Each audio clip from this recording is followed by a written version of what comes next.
eu gostaria de convidar o professor Paulo Salgado, que é professor do Centro de Informática da Universidade Federal de Pernambuco, é nosso professor da casa, é bolsista de produtividade, PQ2, CNPq, e é pesquisador na área de computação inteligente e atua principalmente na área de séries temporais, análise de séries temporais, sistemas híbridos inteligentes, algoritmos bidistribuidos e redes neurais artificiais.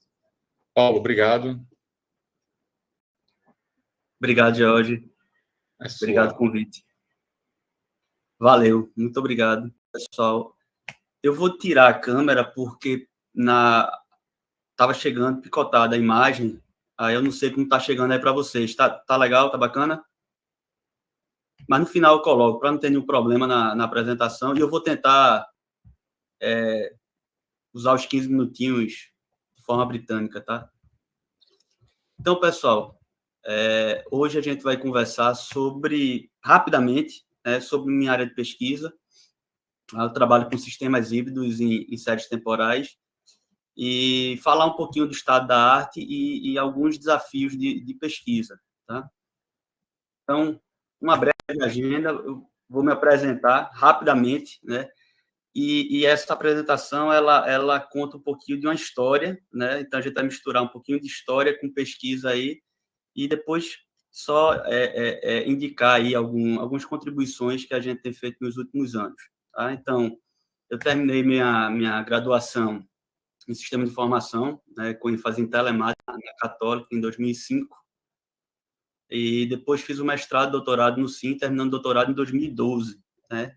E aí, em 2014, eu entrei no SIM, né, como professor, e atualmente eu sou adjunto 2, tá? E desde 2015 sou bolsista de produtividade. Tá? Então, apesar da gente estar em 2021, no meio de uma pandemia, tá? Vamos voltar em 2008. Então, eu estava terminando o mestrado com essa dissertação aí, com um título bonito, que é Teoria da Perturbação em Sistemas Híbridos Inteligentes para a Previsão de Séries Temporais. E só para quem não conhece o problema, né, séries temporais, basicamente, de forma bem simplista, a gente tem um fenômeno e a gente quer fazer a previsão, né, dos próximos passos, dos próximos registros temporais. Então, por exemplo, aqui a gente tem uma série temporal em preto e tem dois modelos aqui, um modelo em azul, que é um modelo que é um MLP, tá, basicamente, e um modelo linear, que é o ARIMA, que é o vermelhinho. Então, qual é a ideia? O que é que a gente quer? Né? Que essa previsão ela esteja mais próxima possível da curva preta. É o que a gente deseja. Tá? Então, nessa dissertação, qual foi a ideia? A gente utilizou a inspiração da física, a teoria da perturbação, para tentar construir um sistema mais acurado, com melhor performance. Então, executei aqui a minha previsão, tá? É o que eu quero gerar no final do meu sistema. E aí, inicialmente, a gente começa a previsão, tá? A partir do modelo de machine learning, a previsão da série. Então, se vocês olharem aqui essa curva, a gente sempre vai ter um erro. Então, uma coisa que é legal trabalhar com os testes temporais é que o erro nunca é zero. Tá? É o que a gente gostaria, tá? Mas a gente não consegue. Mas a ideia aqui é o seguinte, treinar novos modelos, tá? Para que eles aprendam o erro do modelo anterior. Por exemplo, eu tenho essa previsão aqui, né, que é a previsão da série temporal, e aí eu tenho uma série de erros, que é a diferença aqui entre o preto e um modelo aqui qualquer, poderia ser o azul. Então, eu tenho essa série de erros, série de resíduos. E qual é a ideia? Agora eu vou ter um outro modelo para aprender, né, onde é que o primeiro modelo está errando. Então, essa ideia, né, ela está inspirada lá na teoria da perturbação, que foi inicialmente utilizada para calcular a localização de planetas, né, porque você tenta, a partir de um ajuste contínuo, né, chegar no resultado correto, no resultado mais perto do real. Então, se adequa muito bem a essa ideia aqui nossa. Tá? Então, basicamente, né, eu tenho uma base de dados, a série temporal, tem um modelo 0 aqui, faço a previsão da série, e os demais modelos, tá, eles são construídos para aprender onde é que os modelos anteriores estão errando. Tá? Basicamente isso. Beleza, mas qual é a motivação desse trabalho? Tá? Então, é muito difícil você encontrar um modelo ótimo, tá? Então, um modelo que tenha a previsão aí perfeita, tá? Na verdade, isso é bem teórico. Então, quero corrigir modelos subótimos e, de fato, corrigir a previsão de modelos que foram especificados incorretamente ou que foram, né, superajustados ou subajustados. Então, a ideia é essa. Então, eu estava lá em 2008, terminando o mestrado com esse trabalho, com resultados bem interessantes. Então, a gente consegue ver aqui, né, a previsão. Aqui é uma série Sunspot, que é bem utilizado na literatura. Então, o tracejado aqui é a previsão. Então, aqui é a P0, né, a previsão da série. Aqui é P0 mais P1. Então, veja que a gente vai chegando mais perto da série temporal. E aqui P0 mais P1 mais P2. Então, a ideia é que a gente vá ajustando, né, a previsão à série temporal. Tá? Então, isso aí foi o mestrado em 2018 e em 2017 a gente conseguiu publicar o primeiro artigo referente ao mestrado. Teve outros trabalhos, tá, relacionados a esse trabalho que a gente publicou quase 10 anos depois do mestrado. Tá? E é um terreno bem interessante, só que tinha alguns problemas. Quais? O modelo de previsão que a gente estava utilizando era muito complexo. Tá? E a literatura, apesar de vir de um trabalho lá do Neurips em 94, tá?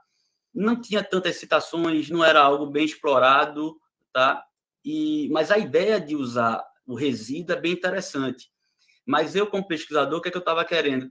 Que as pessoas utilizassem meus modelos. Eu queria realmente ser enxergado na literatura e algo que fosse citado, algo que fosse interessante, de fato.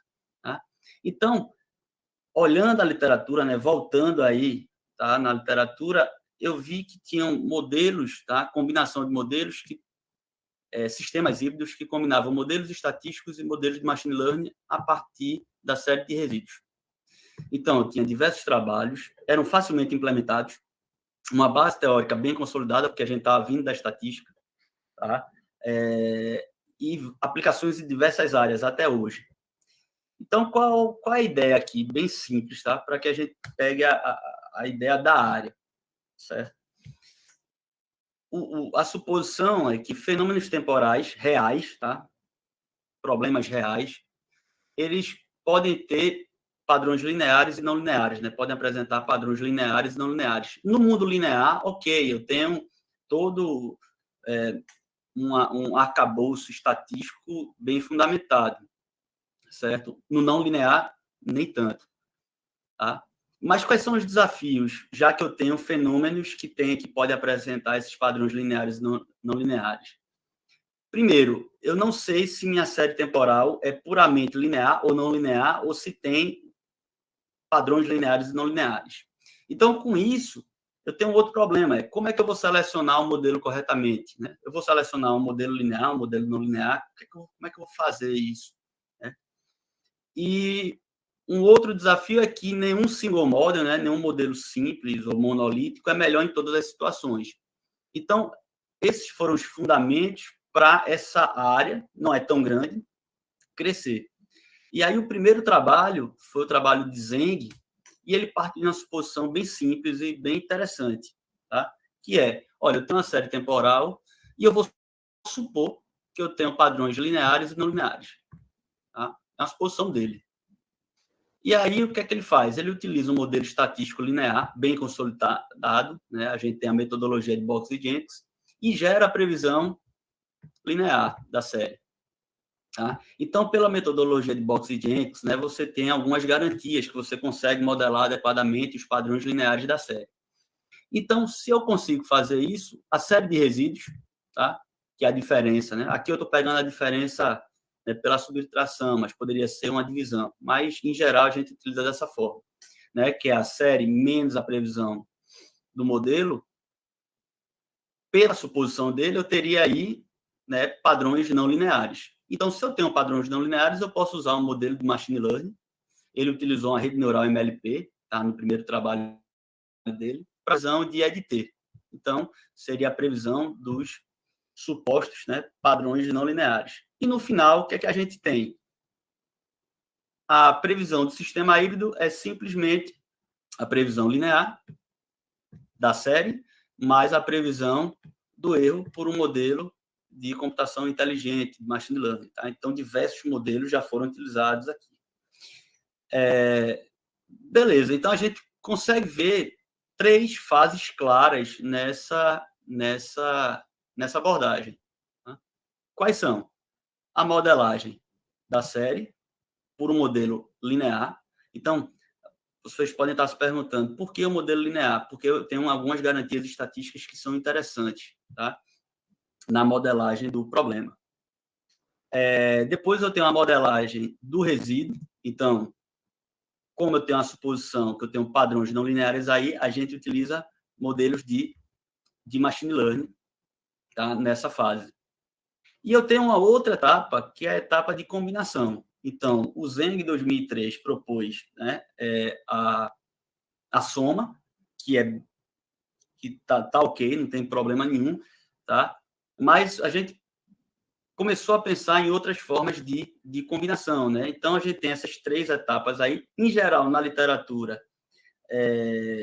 porque a gente tem muito sistema híbrido em aplicações, em diversas aplicações, se utiliza a soma, mas aí, como a gente identificou claramente essas 3 fases, na verdade, o primeiro trabalho da gente, que foi esse aqui, né, a gente pega essas 3 fases, né, e diz o seguinte, ó, agora eu tenho o LDT, eu tenho o NDT, e agora a minha combinação, eu não sei se a melhor combinação é uma soma, né, é uma adição simples, né. Então, na verdade, essa combinação, essa melhor combinação, ela não é conhecida. Então, a gente utilizou o modelo de machine learning para fazer, tá, essa combinação, certo?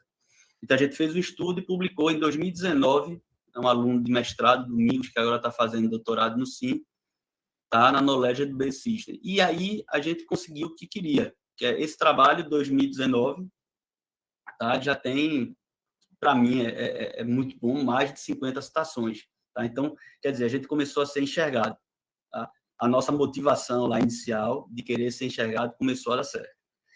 E essa arquitetura é extremamente interessante. Então, a gente conseguiu enxergar outras contribuições, né? E foram bem aceitas pela literatura. Tá? Então, a gente publicou esse ano, tá? Um sistema híbrido também, só que agora tentando melhorar esse primeiro além de otimizar o meu modelo, né, minha função de combinação F, vamos otimizar também as entradas. Então, a gente utilizou um GA para isso. E aplicou em consumo de medidores inteligentes, porque a gente também entende que fazer aplicação, desde que tenha contribuições com computação, é interessante, porque a gente vai ser enxergado por outras áreas, tá? E isso é bem interessante em séries temporais, né? E aí depois a gente teve uma sacada que foi o seguinte: dos grandes gargalos em sistemas híbridos é a modelagem dos resíduos. É um grande problema você modelar bem o resíduo, né? Na verdade, é o grande desafio. O grande desafio não é nem essa combinação. Então, junto com o meu aluno de doutorado, era Wilson, né, na verdade, ex-aluno, terminou agora, e o professor Fausto Lorenzato, a gente teve um artigo aceito esse ano na Transaction Neural Networks, e aí a gente simplificou, a gente não está olhando agora a função de combinação, mas a gente percebeu que a modelagem da série de resíduos é complicada e utilizou uma abordagem de seleção dinâmica para tentar encontrar o melhor modelo para cada padrão da série de resíduos. Tá? Então, para a gente, essa publicação foi espetacular, tá? Em uma das maiores revistas de rede neural do mundo. E agora, semana passada, né, a gente teve um outro artigo aceito e na área de previsão de velocidade do vento, e a gente utiliza uma outra ideia, que é usar variáveis exógenas nessa combinação para tentar melhorar, tá, a previsão do meu sistema híbrido. Tá? Correr um pouquinho aqui, só por causa da hora. Então, a gente tem várias aplicações, ultimamente trabalhando muito com energias renováveis, né? Wind speed e solar energy, tá? Também consumo de energia. A gente está trabalhando com Covid, tem trabalhos em poluição, também em questões climáticas, mas sempre tentando ter contribuições em computação, para que a gente possa até colocar, esses artigos em periódicos de computação, mas com aplicações que a sociedade, consiga enxergar o que é interessante, certo? Então, por favor, dúvidas, trabalhos futuros, parcerias, entre em contato, tá? Meu e-mail, tá? psgmn@sim.fpe.br. E muito obrigado pelo convite, é um prazer e um orgulho fazer parte desse time, tá? Então, aí o pequenininho, a primeira vez que ele foi no SIM no meio da pandemia. Obrigado, pessoal. Muito obrigado. Obrigado, Paulo. Já começou a aprender séries temporais também, né? Virado. Isso, tá ótimo. Pessoal, quem tiver dúvida no YouTube, pode escrever que a gente pergunta aqui, tá? Então, por favor. E acho que a gente pode abrir agora para questões. Se alguém tem alguma questão, enquanto vocês estão pensando em alguma questão, eu posso... Deixa eu ver se tem no chat aqui alguma. Tá. Eu posso fazer uma... Vocês vão pensando em alguma outra. Obrigado, Edno. Paulo, vê só. Isso. Hoje em aprendizagem, a gente fala muito em aprendizagem profunda. Como é que está essa relação entre esse aprendizado por resíduo, usando resíduo, de fato, e deep learning? Tem alguma coisa integrando isso aí? Como é que está? Tá. Boa pergunta, Jorge. Esse trabalho agora da Information Science foi utilizando LSTM no resíduo, mas em série temporal, como a gente utiliza séries maiores, tá? Mais de 1.000 pontos e séries menores, o que a gente nota é que as DIPs não são killer, né? Não resolvem os problemas como em outras áreas. Então, por exemplo, temos modelos de machine learning que ainda perdem para métodos estatísticos e, pelo menos nos nossos experimentos, a SVR é que é o modelo a ser batido em geral. Tá? Mas a gente está usando, a gente está avaliando, certo? E tentando construir alguma abordagem que seja interessante, que você realmente consiga, melhorar o resultado das DIPs. Mas até então, até agora, a gente não tem esse resultado fantástico, essa bala de prata, não. O que é interessante, que é muito bom, né? Ótimo, obrigado, Paulo. Deixa eu ver se mais alguém tem alguma dúvida. Deixa eu ver aqui se... Como pode seguir? Claro, por favor. Só dando continuidade à pergunta, né? Vocês já investigaram aqueles modelos Deep Transformers?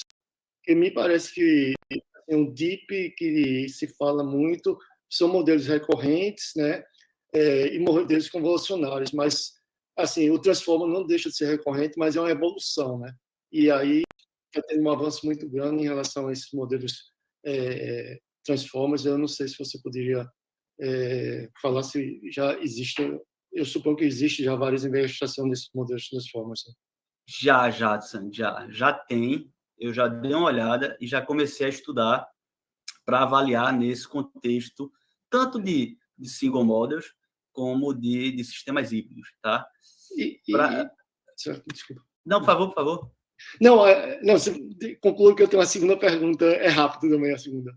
Para ver essa questão, de séries menores, séries maiores, como é que eles se comportam.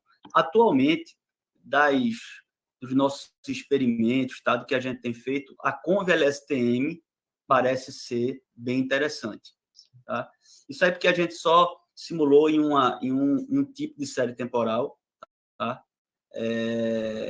E aí a gente precisa avaliar em outras séries para ver realmente se ela é interessante em outras aplicações em séries que têm características distintas. Tá? Mas a Transformer está na pilha para a gente usar. Tá? Então, estou estudando para que a gente consiga colocar, tá, na avaliação dos próximos trabalhos. A minha segunda pergunta é em relação à previsibilidade da série, né? Porque a gente sabe que isso é um problema, né? Porque se a série é muito previsível, qualquer modelo linear resolve, né? Aí, quando você pega, aí tem a ver muito mais com os dados, né? como avaliar isso. Eu acho que a gente já teve umas discussões, mas talvez seja Isso. um ponto interessante levantar, porque se você pegar uma série totalmente aleatória, não vai ter modelo que vai ser bom, né? E aí você pode até testar o modelo, se tem alguma coisa errada com o modelo, porque a predição não pode ser boa. Mas, obviamente, então, do aleatório para ser totalmente regular, que é totalmente previsível, tem um número aí, né? E eu suponho que deve existir modelos métricos de você tentar investigar qual é a previsibilidade anteriormente a usar qualquer modelo. Porque, por exemplo, você fala de acurácia. O quão bom é o modelo, em outras palavras, né? O quão longe está da melhor precisão? Eu acho que essa aqui é a minha pergunta. Se a gente tem como avaliar isso. Todo arcabouço da estatística a gente ainda utiliza, né? Função de autocorrelação parcial. Então, por exemplo, se você faz uma função de autocorrelação parcial, e a série não apresenta correlação temporal relevante, então você não faz nada, assim, tá? Isso é um ruído branco mesmo. Então, é um ruído branco e você não vai usar nenhum modelo ali, não faz sentido, tá? O problema é que no mundo não linear, a gente não tem essas métricas tão fechadas. Por exemplo, você tem expoente de Hurst, você tem coentropia, você tem correntropia, você tem algumas outras medidas, mas nada que seja, né, que lhe dê uma segurança o quão previsível é aquele fenômeno. Então, a gente utiliza todo o arcabouço linear da estatística, que é bem estabelecido, para dar o ponto de partida. Então, definir a quantidade de entradas dos modelos, tá? Definir tanto modelo linear como modelo não linear, a gente utiliza esse arcabouço estatístico ainda, Tsang. Tá, obrigado. Nada. Obrigado. Se tem mais alguma pergunta, senão eu vou agradecer ao professor Paulo novamente pela apresentação e a gente pode seguir para próximos apresentadores, próximos professores, e quem tiver dúvida pode contactar Paulo. Obrigado, Paulo. Obrigado, pessoal.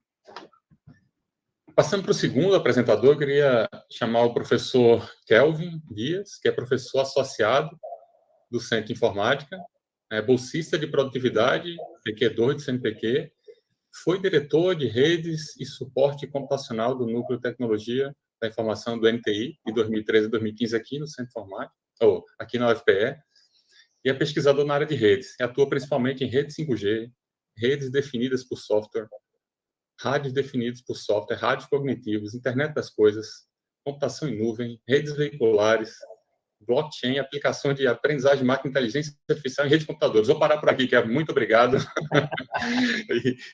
Por favor, pode assumir. Queria começar agradecendo aí o convite que foi feito pela coordenação de pesquisa. Né? Vou projetar aqui a apresentação.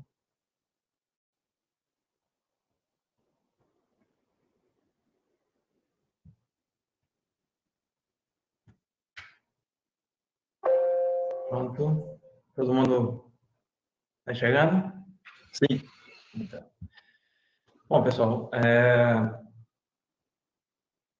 vou apresentar um pouquinho aqui sobre a minha área de pesquisa. Na verdade, isso aqui essa apresentação, na verdade, é uma colaboração de várias pessoas, de alunos, obviamente, né, estudantes de mestrado, doutorado, graduação e de colegas, ex-alunos, né? Então, a área que eu trabalho especificamente para essa apresentação é a parte de redes definidas por software. Eu preparei muitos slides, mas eu vou tentar não passar muito rápido, mas para dar uma ideia geral da área, o Paulo se apresentou, né? Eu esqueci aqui de apresentar. Na verdade, eu estou no SIM desde 2010, né? Como professor do SIM. E de lá para cá a gente vem trabalhando mais especificamente na área de redes definidas por software. Bom, isso aqui é uma pequena um roteiro, tá? Fazer um pequeno contexto histórico, né, sobre a área, os pilares das redes definidas por software, o foco, né, das publicações, os desafios de pesquisa e algumas soluções, né, com as quais nós trabalhamos, tá? E, bem rapidamente, oportunidades e direções de pesquisa. Tá? Bom, sem dúvida, todo mundo sabe que a internet é um caso de sucesso, né? esse modelo aí, ele retrata a filosofia minimalista da internet, onde a gente tem a camada de aplicação, né, que evolui muito rápido, com várias aplicações, e a parte mais baixo nível também evolui muito rápido, né? Quem lembra dos nossos antigos modems S56 kbps e a velocidade que a gente consegue hoje, as redes Ethernet evoluíram de 2.9, 3 megabits por segundo para gigabits, né, 100 gigabits por segundo. Então, a gente tem uma evolução muito rápida nesses aspectos, né, no hospedeiro, mas no núcleo da rede, né, a gente tem um certo problema, né, que é o problema que é chamado de ossificação, o engessamento da internet. Tá?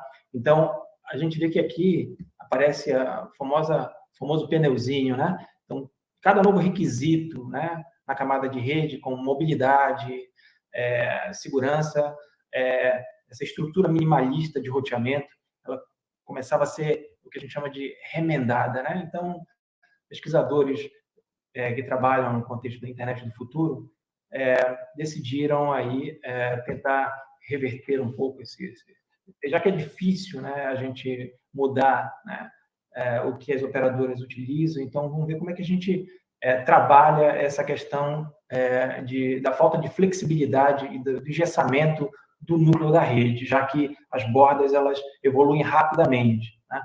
Então, a pergunta é como é que se traz inovação, flexibilidade, né? E a palavra-chave aí é programabilidade para o núcleo da rede, né? Para o projeto de protocolos e para a internet em si. Aqui tem uma referência clássica, né? Falando um pouquinho do histórico, tá? Obviamente não vai dar tempo de eu detalhar cada um dos itens, mas o que é importante é que essa ideia de adaptação da rede, ela não é nova, né?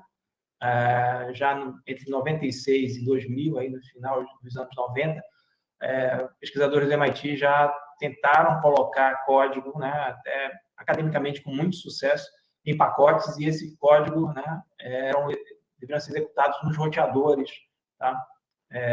Para determinadas tarefas. Obviamente, à época, houve grande resistência, né, de provedores e da indústria como um todo. Tá? Então, ao longo dos anos, novas pesquisas foram feitas sobre a programabilidade da rede, como levar a programabilidade para a rede, e aí alguns dos pilares, né, que a gente vai falar rapidamente aqui, foram a separação do plano de dados e controle, né, o surgimento das SDNs, das redes definidas por software do protocolo OpenFlow, e principalmente a virtualização de redes, né, porque o grande problema era com relação à segurança, né? Como é que eu vou deixar aqui no meu provedor que qualquer um injete tráfego e com programas, né, que podem eventualmente prejudicar a minha rede, todo o meu plano de controle, né? Então, essa ideia, né, o primeiro pilar aí do nosso foco de pesquisa, de redes definidas por software, claramente, quando se definem as redes definidas por software, no caso, a separação entre o plano de controle e o plano de dados, tá? E uma visão lógica centralizada. O que é que isso quer dizer?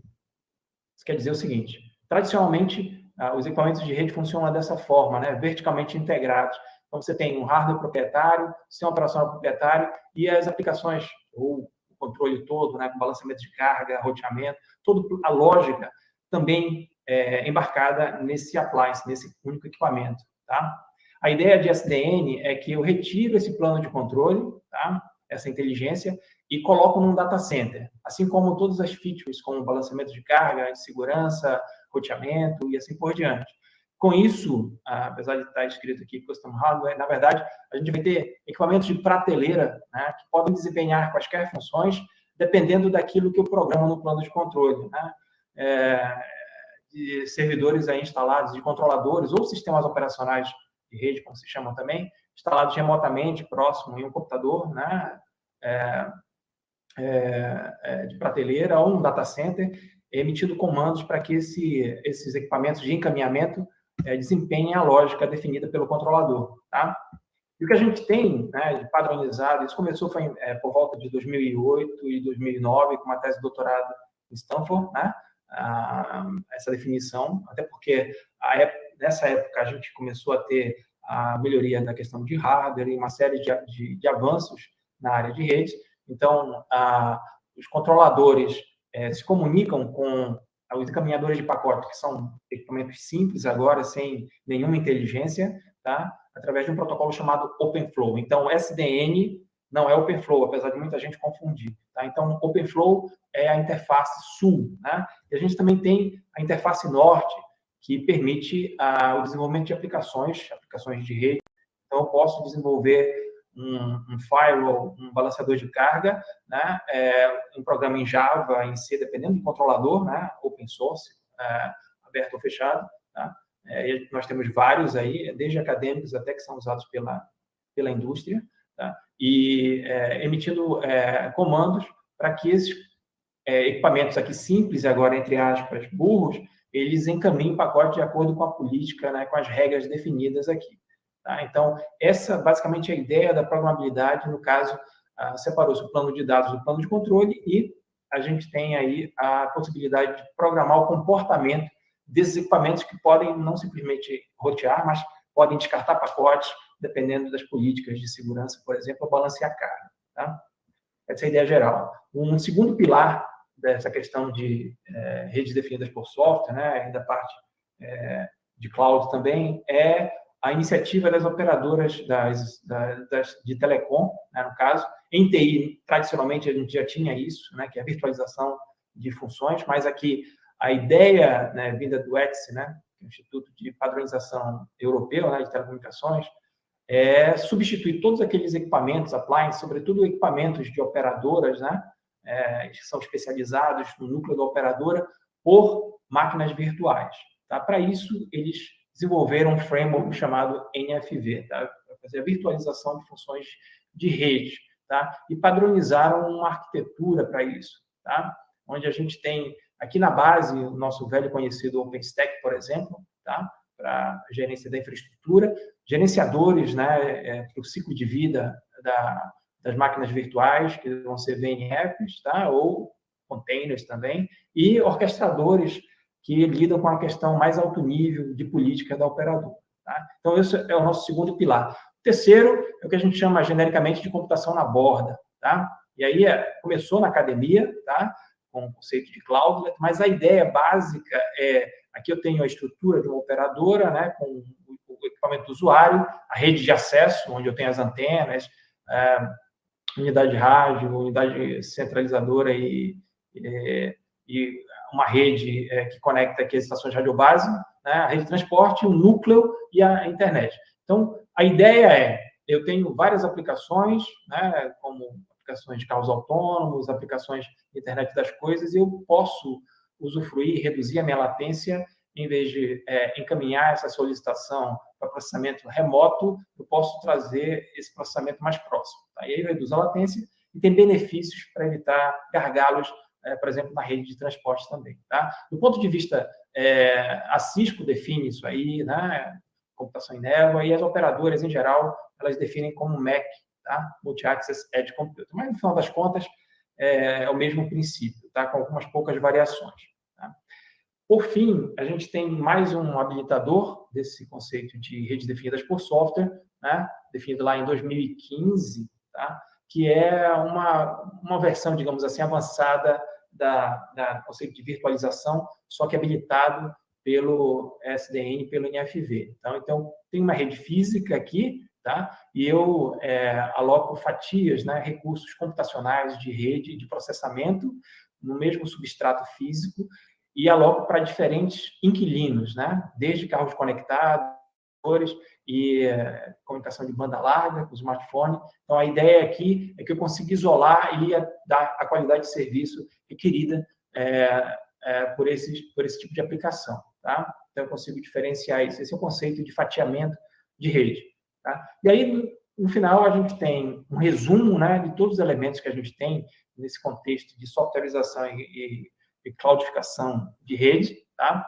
Que são os SDN, NFV, a computação na borda, a questão toda de ser nativo da nuvem, né, com integração contínua, entrega contínua, todos aqueles conceitos, tá, de microserviços, o fatiamento de rede e, por fim, aqui uma coisa, a tecnologia, né, conhecida de todos, que resume tudo isso e que traz todos esses conceitos, né? A gente tem quebra-cabeça e tem várias peças, você pode montar esse quebra-cabeça de várias formas, tá?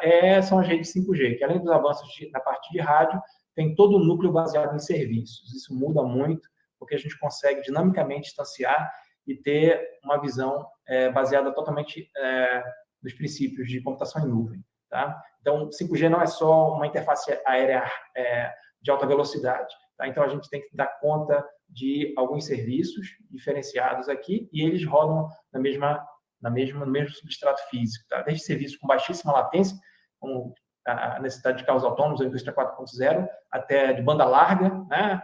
E serviços de internet das coisas também, com uma maior densidade do que aquela suprida pelo 4G. Bom, então, a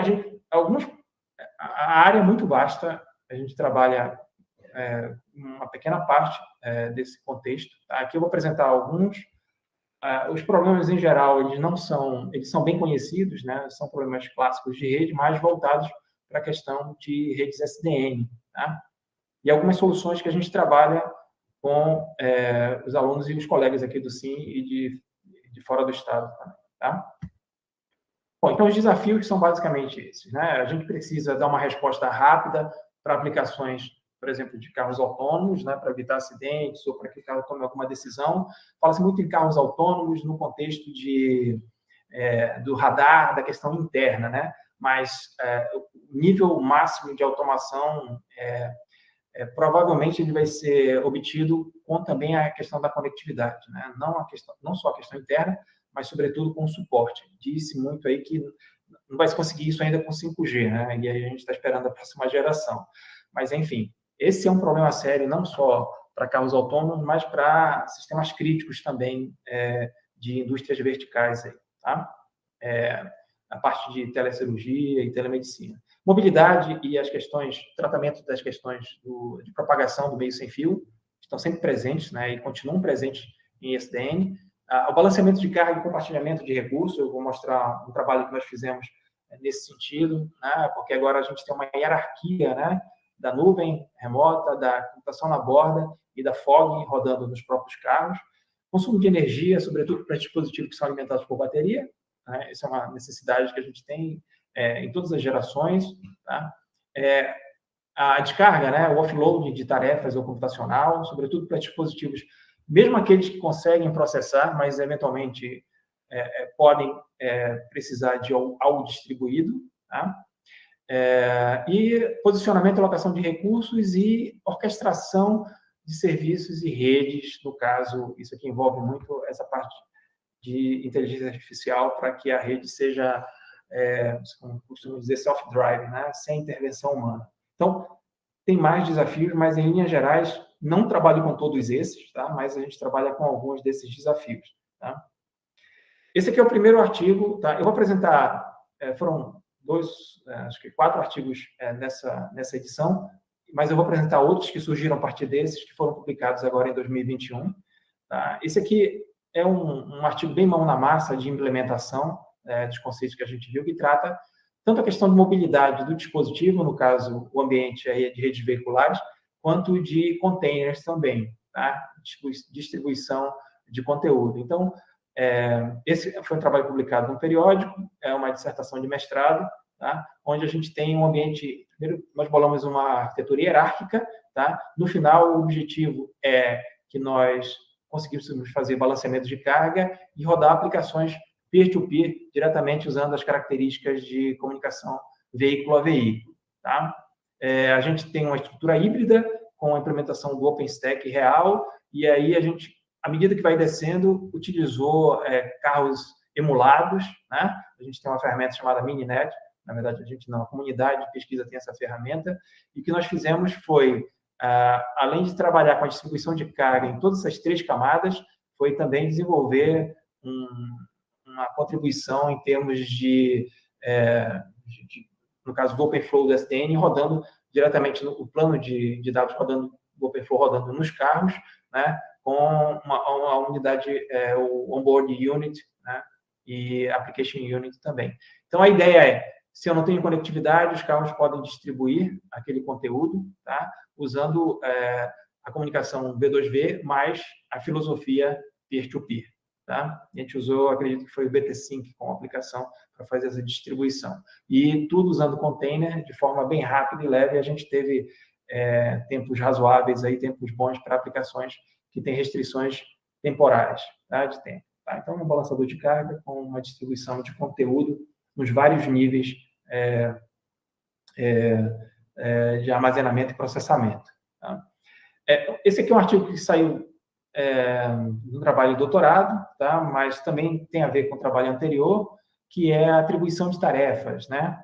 Então, espera-se, né, que no futuro os carros, né, ou alguns dispositivos, eles se tornem, né, os drones, os carros se tornem mini data centers, entre aspas, mas a gente tem restrição tanto de energia quanto de processamento, tá? Mas aqui a gente, no mundo da pesquisa, a gente trabalhou nesse sentido, no seguinte sentido, né? Eu quero que os carros, ao passar por uma determinada região, que eles possam ser servidores de outros carros ou mesmo de dispositivos da internet das coisas que não podem realizar esse processamento, né, para rodar alguma aplicação.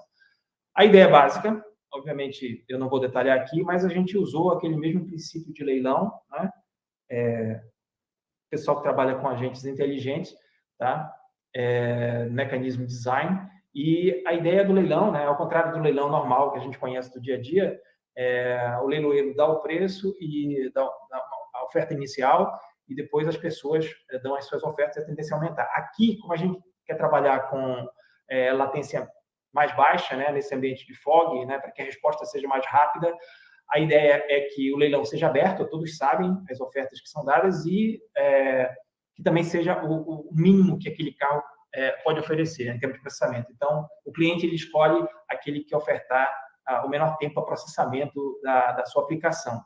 Tá? Então, foi desenvolvido um protocolo, parte dele está publicada aqui, tá? A outra parte, com o formalismo mais detalhado, é por isso que eu não coloquei aqui, da parte de leilão, está sob revisão também de um periódico. Tá? Esse aqui é específico dessa premiação, tá? Que é a ideia de... Eu falei da ideia de SDN, mas não existe só a programação no plano de controle. Né? Aqui também... Por uma questão de restrição temporal, né, a gente também tem uma linguagem para fazer a programação no plano de dados. Então, diretamente nos roteadores, a linguagem é chamada de P4, tá? Ela faz parte desse contexto de redes programáveis, só que, em vez de um controlador ter toda essa lógica e implementação, a gente faz tomações sobre os pacotes aqui. Com isso, a gente pode criar novos protocolos. Tá? A ideia aqui, ligada a 5G e fatiamento de rede, né, é que uma das coisas que pode prejudicar muito a indústria são os ataques. Né? Hoje a gente tem muito ataque de negação de serviço. Tá? E a gente bolou um esquema para fazer detecção, usando um esquema de machine learning muito simples, detecção de ataques, né, com base num dataset que a gente tem aí. Tá? E, dinamicamente, de forma programável, esses switches eles redirecionam e evitam que os slices de rede, né, os recursos aqui, lógicos, sejam prejudicados com ataque de negação de serviço. Tá? Tem um trabalho aqui também recente, tá? Nessa linha de reduzir a latência e a questão de consumo energético também, que serve tanto para nós, de computação na borda, em estações de radiobase, né, estações 5G, quanto também para drones. Tá? Mas a ideia geral é que eu tenho um ambiente híbrido, como drones e o ambiente virtualizado na borda da rede, ele não é um data center, né, gigantesco, como a gente conhece, de um operador de cloud, aí a gente vai ter restrição em termos de capacidade, né, poder de armazenamento, processamento e armazenamento. Então, a gente bolou um esquema híbrido que tem container e máquinas virtuais, porque a máquina virtual ela é robusta, né, e o container ele traz a flexibilidade, tá, para a questão da elasticidade, e bolou um esquema baseado em cadeia de Markov de tempo contínuo para tratar esse ambiente. Tá? Então, tem um trabalho já baseado em ambiente estático e tem outro trabalho em desenvolvimento especificamente para drones. Então, a gente tem dois problemas aí. Né? Como eu lido com a questão do consumo de energia e como eu lido com restrições temporais. Tá? Tempo de setup, de configuração, tá? E a questão de falhas também. Tá? Então, a gente tem um ambiente um modelo que foi desenvolvido nesse sentido, tá? Para disponibilidade e confiabilidade. Um outro trabalho, que é uma tese de doutorado em andamento, na primeira parte, é um problema de alocação de recursos, posicionamento e alocação de controladores SDN, né, no ambiente de cidades inteligentes. Né? A estrutura, tem duas estruturas, eu estou mostrando a mais básica aqui, que é um ambiente centralizado, uma estação radiobase 5G, e aí eu tenho a distribuição de estações na borda aqui da rodovia da rua, né, 802.11, tá? E a ideia é que elas têm armazenamento, podem fazer o processamento na borda da rede. Tá? Então, foram definidos, a ideia é que, usando uma combinação de NFV com MEC, definir modelos exatos para minimizar para evitar, né, minimizar o desperdício de recursos na utilização de controladores SDN. Os controladores SDN, eles podem ser combinados no ambiente NFV e eles tornam-se VNFs, né? Funções que são virtualizadas. E o ambiente NFV ele faz esse controle, tá? Da orquestração e do gerenciamento do ciclo de vida desses controladores. Então, a gente tem um modelo de otimização e uma heurística também, porque para tratar com ambientes densos, a gente não é possível mais utilizar um modelo exato. Tá? Então, nós fizemos uma heurística para fazer a atribuição das estações radiobases aos controladores. Tá? Existe um outro modelo de desenvolvimento que é um ambiente totalmente distribuído, onde a gente não tem uma única estação radiobase, mas a distribuição evitando a centralização. Tá? Por fim, esse é um trabalho que está sob submissão, eu coloquei até a versão antiga aqui, tá? Da proposta arquitetural, tá? Espero que seja publicado logo, foi mandado o recado, mas a ideia é desenvolver, fazer o scheduling de VNFs, né? A ideia de você ter o NFV ou funções virtuais é que você pode fazer o encadeamento, né, através, são as chamadas encadeamento de funções, né, de serviços e criando serviços. Então, eu posso ligar lá um roteador virtual, um firewall, um balanceador de carga, então eu tenho um serviço fim a fim para determinado cliente. Tá? E a ideia, nesse contexto aqui, a gente teve trabalhos seminais, né, o primeiro trabalho, nesse contexto aqui, já envolve a questão de inteligência artificial, né, que foi o trabalho do David Clark, né, onde eles queriam propor um plano de conhecimento para a internet.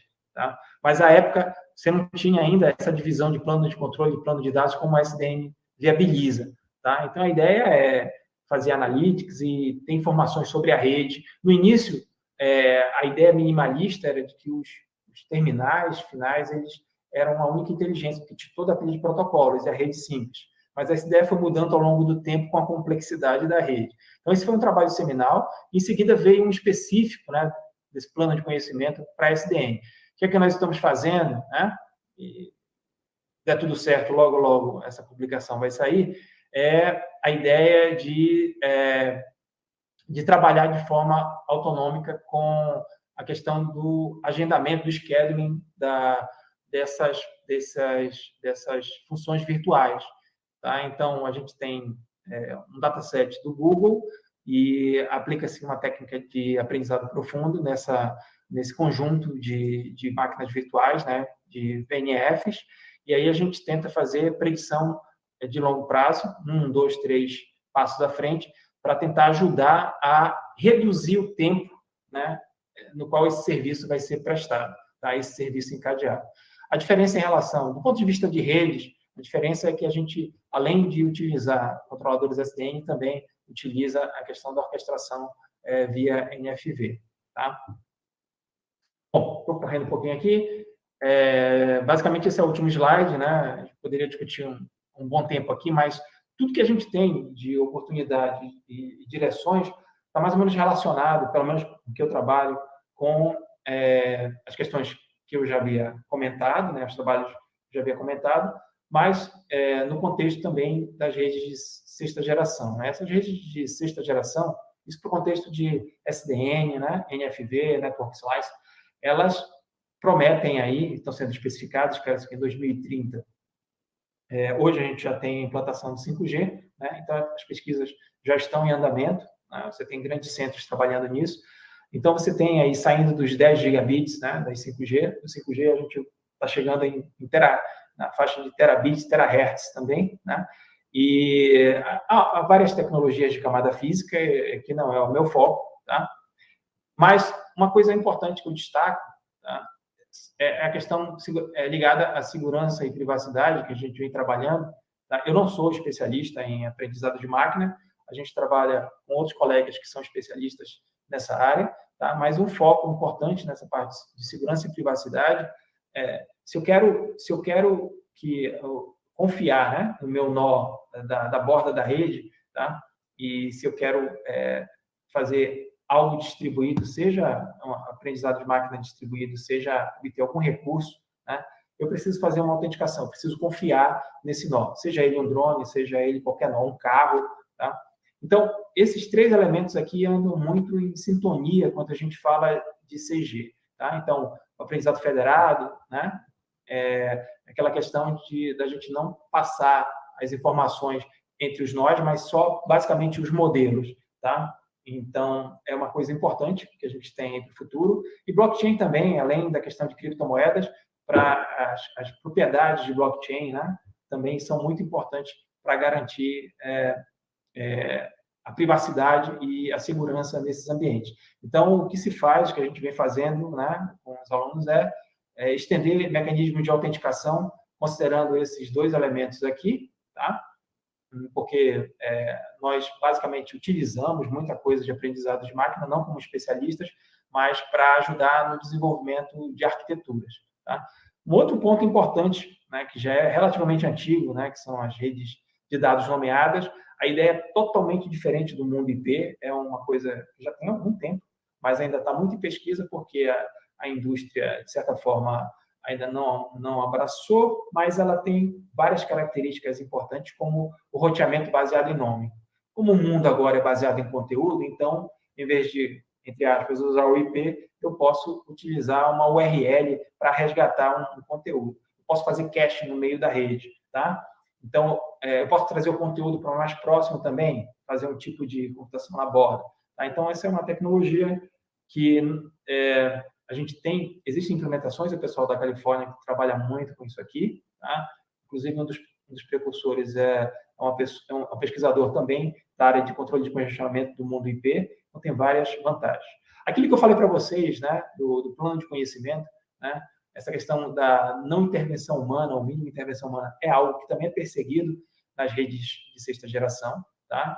Então, isso não se acaba, não há uma resposta definitiva, sempre vai haver a necessidade, até porque é um ambiente muito dinâmico e até hoje se tem poucos dados, né, para que você possa fazer um trabalho preditivo e chegar a uma conclusão efetivamente, tá? Por fim, essas 2 partes aqui são muito importantes. Isso aqui não mexe só com a pesquisa, né? Mas ela alavanca a pesquisa, porque até então a gente trabalha muito com simulação e emulação, e agora a gente tem a oportunidade, com ferramentas open source, de trabalhar com deixa eu fechar aqui, com alguns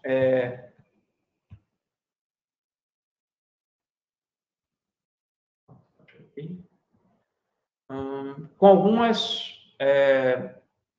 ferramentas aí de código aberto que implementam toda uma rede celular, certo? Então, a gente tem essa iniciativa, a OpenAI Interface, que implementa tanto a rede de acesso quanto a rede de núcleo, e não só para pesquisa, né? Mas a ideia realmente é que você consiga agora fazer a sua própria rede, entre aspas, sua operadora, construir sua operadora. São todos os recursos que são dados aí, você usa hardware, a gente vem utilizando hardware que implementa rádio definido por software. Então, você tem um computadorzinho lá, de prateleira, um x86, e aí você tem essas plaquinhas, e você começa a trabalhar com todos os protocolos envolvidos nas redes 5G. Tá? Então, a implementação está caminhando, existem grandes players envolvidos nisso. Tá? E, por fim, a gente tem também essa questão da padronização, alguém está entrando na minha sala, da padronização que a gente chama de Open Run, tá? Que a ideia 60% do investimento da operadora é na rede de acesso. Tá? A ideia agora é abrir. Né? A ideia é que a gente tem uma arquitetura, né? E é isso que essa aliança trabalha, uma arquitetura onde eu posso agora ter controladores, tais quais a gente tem lá no SDN, 2 níveis de controladores aqui, interfaces abertas, e que agora entra na jogada desenvolvedores de uma maneira geral. Né? Então, você pode desenvolver a sua aplicação para fazer a gestão da rede utilizando essa arquitetura chamada Open RAN. Tá? Antigamente, o que a gente tinha, né, basicamente, os fabricantes, né, os grandes fabricantes, com seus appliances e a coisa proprietária. Né? E com esse advento do SDN, a gente tem novas arquiteturas. Então, a ideia até de analytics, né, de aprendizado de máquina, também está sendo levado em consideração na proposta dessa arquitetura, tá? Para controlar, gerenciar o ambiente da rede de acesso. Bom, pessoal, acho que eu falei bastante. Eu gostaria só de, novamente, também agradecer ao pessoal da coordenação e também agradecer aos colegas que viabilizaram colaborativamente esses trabalhos que a gente vem desenvolvendo. Kelvin, obrigado pela apresentação. Bom, obrigado. E aí a gente pode agora, né, abrir para algumas dúvidas, perguntas. Eu vou começar perguntando, enquanto o pessoal, eu olhei aqui no chat, ainda não tem nenhuma, vamos ver se alguém faz. Mas, assim, começar perguntando, eu sou de aprendizagem de máquina, sou pesquisador, você sabe disso. Então, eu vi lá o nome LSTM. Eu sei que você não é de aprendizagem de máquina, né? Mas assim, eu fiquei curioso para saber quais são os outros modelos que vocês costumam usar, além de LSTM. Né? Bom, a gente costumava utilizar rede neural tradicional. Não utilizamos nenhum outro. Essa iniciativa é uma iniciativa de um aluno que eu orientei, que é o Rafael. Tá? Então, foi o modelo específico que ele utilizou. Antes disso, com outros alunos, a gente utilizava basicamente rede neural tradicional. Né? Então, essa iniciativa realmente ela destoou bastante do que eu vinha trabalhando anteriormente. Tá? Não, então era só, obrigado, era só curiosidade de maneira mais global de verificar, porque na sua área você vê que são várias as camadas que você mostrou, né? Imagino que várias delas estão produzindo dados, e se eu tenho dados, então eu posso extrair alguma informação. Lógico que depende da natureza e da quantidade dos dados, para que isso funcione. Sim. Tem muito trabalho, tem muita coisa para ser feita, muita coisa interessante. E existem muitas bases também. Né? Então, o convite, como o Paulo fez também, é muito importante até para a gente avançar mais rápido. Né? É uma corrida muito grande nesse contexto dessa pesquisa, tanto na parte de desenvolvimento open source. Né? Você vê que eles estão trazendo agora todo um arcabouço para que realmente a gente não fique criando uma arquitetura específica de um trabalho para trabalhar com a questão de machine learning. Então, toda a questão das operadoras agora, né, dessa parte toda que envolve esse DNS de controladores, principalmente a Open RAN, né, a All RAN Alliance, eles estão vislumbrando isso, realmente. Tá? E aí vem um desafio grande, muito grande, que é o envolvimento de vários pesquisadores, né, e profissionais. Porque você tem todo o pessoal da engenharia de software, né, então, quem é de redes, normalmente não é muito acostumado com essa questão de integração contínua, entrega contínua, né, desenvolvimento de software, e isso aí, todas aquelas ferramentas, como as coisas são muito grandes, é necessário que você tenha isso. Toda essa questão de machine learning também, né? Então, há uma interseção grande entre o pessoal de rede e sistemas distribuídos. Todo o ambiente de 5G, ele é baseado em serviços, ou seja, o pessoal de sistemas distribuídos está muito envolvido nisso, tá?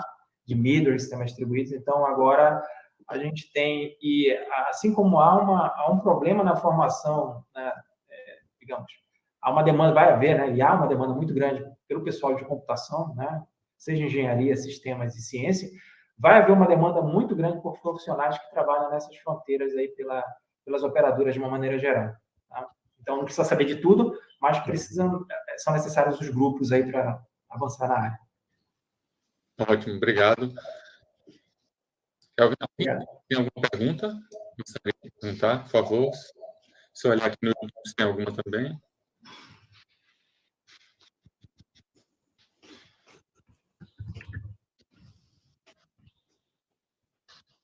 Ótimo, obrigado, Kelvin, pela explanação da sua área, excelente.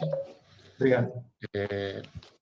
Então, acho que a gente pode agora passar para o terceiro apresentador, que é o professor Vinícius, é professor associado do Centro de Informática, é doutor em engenharia de software, tem experiência em arquitetura de sistemas complexos de larga escala, sistemas de tecnologia, estratégias digitais, inovação, educação, criatividade e empreendedorismo. O professor Vinícius, infelizmente, ele não pôde estar sincronamente conosco, né? Mas ele gravou um vídeo com a apresentação dele, Data Science Without Data Scientist, e vamos disponibilizar o link aqui no chat e também no YouTube, e aí depois, né, assim, todos podem assistir e depois podem discutir com o professor Vinícius. Eu gostaria de agradecer a todos e, mais uma vez, parabenizar todos os professores contemplados com auxílio, né, desse importante evento de destaque em pesquisa do Centro de Informática. Obrigado, pessoal. Patrícia, você pode colocar o link aqui do vídeo?